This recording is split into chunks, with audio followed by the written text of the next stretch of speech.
Assalamualaikum warahmatullahi wabarakatuh. Perkenalkan, nama saya Rizky Dwi Apriana, NIM 2020207047 dari kelas Biologi 3, Prodi Pendidikan Biologi Fakultas Ilmu Tarbiyah dan Keguruan. Di mana di sini saya akan melakukan kegiatan praktikum pembedahan pada ikan yang nantinya akan saya identifikasi organ-organ di dalamnya, khususnya sistem respirasi, sirkulasi, dan sistem pencernaan pada ikan. Alat-alat dan bahan yang saya gunakan itu terdiri atas ada gunting, kemudian ada pisau, ada pinset, dan juga tentunya ada ikan, di mana saya menggunakan ikan nila dalam proses pembedahan yang nantinya akan saya lakukan. Karakteristik ikan nila. Bagian-bagian tubuh ikan, ada mata itu yang berfungsi untuk melihat, kemudian ada mulut yang berfungsi untuk makan, kemudian ada lubang hidung. Lubang hidung pada ikan itu tidak berfungsi untuk bernafas, melainkan sebagai alat indera penciuman yang mengenali bau mangsa dan predator. Ikan bernafas dengan insang. Dengan insang maka ikan dapat bernafas di dalam udara. Kemudian pada bagian tubuh ikan itu diselimuti oleh sisik yang tersusun rapi. Sisik ikan itu licin dan berlendir. Sisik berfungsi melindungi tubuh ikan. Kemudian ada sirip. Sirip ikan itu bekerja untuk berenang. Kemudian ada ekor. Ekor pada ikan itu berfungsi untuk mengarahkan gerak ikan dengan cara menggerakkan ekornya untuk berbelok saat berenang. Proses pembedahan ikan. Baiklah, sebelum memulai pembedahan, pastikan ekor ikan berada di sebelah kanan dan kepala ikan berada di sebelah kiri. Pembedahan dimulai dari bagian tengah, diiris perlahan hingga ke anus, kemudian dari bagian anus diiris perlahan hingga ke operkulum. Begitu juga dari bagian tengah punggung diiris perlahan hingga ke operkulum.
Proses respirasi ikan. Baiklah, yang pertama kita akan membahas sistem respirasi pada ikan.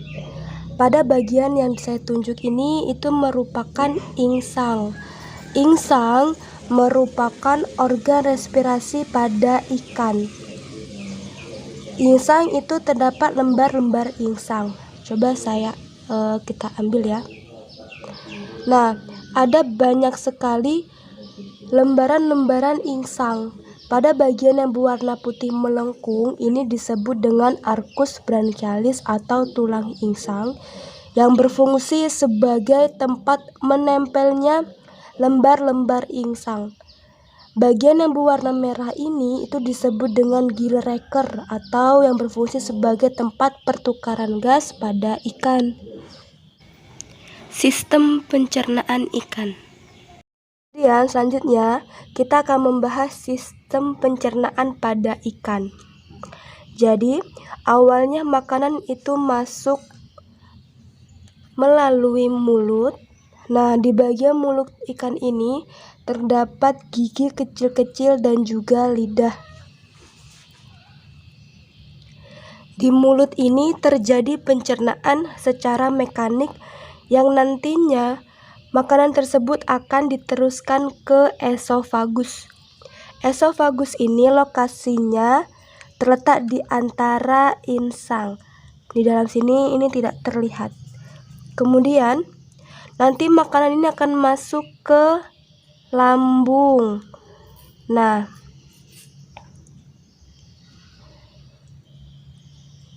ini lambung ini berbentuk seperti kantung. Terlihat lambung ini terhubung ke saluran esofagus. Di dalam lambung ini terjadi pencernaan secara mekanik dan juga kimiawi.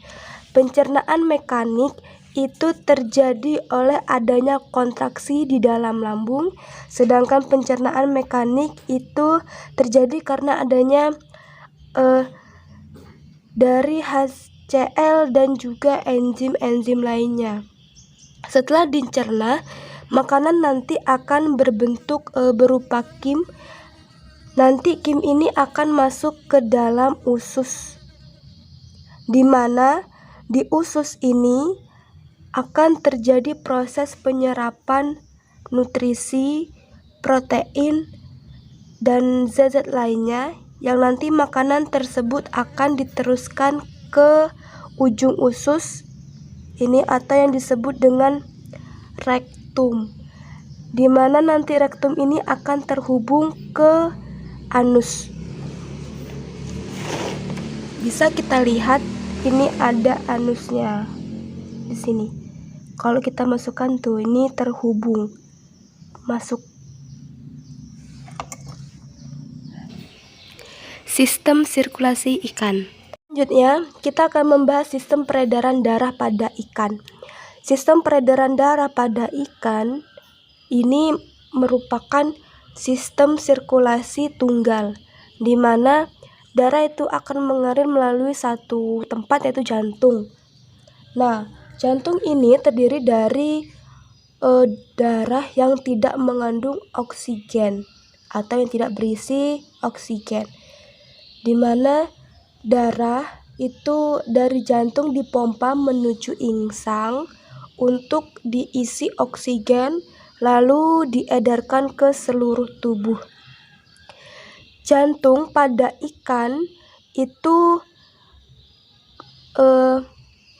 memiliki dua ruang. Yang pertama itu ada antrium dan juga ada ventricle.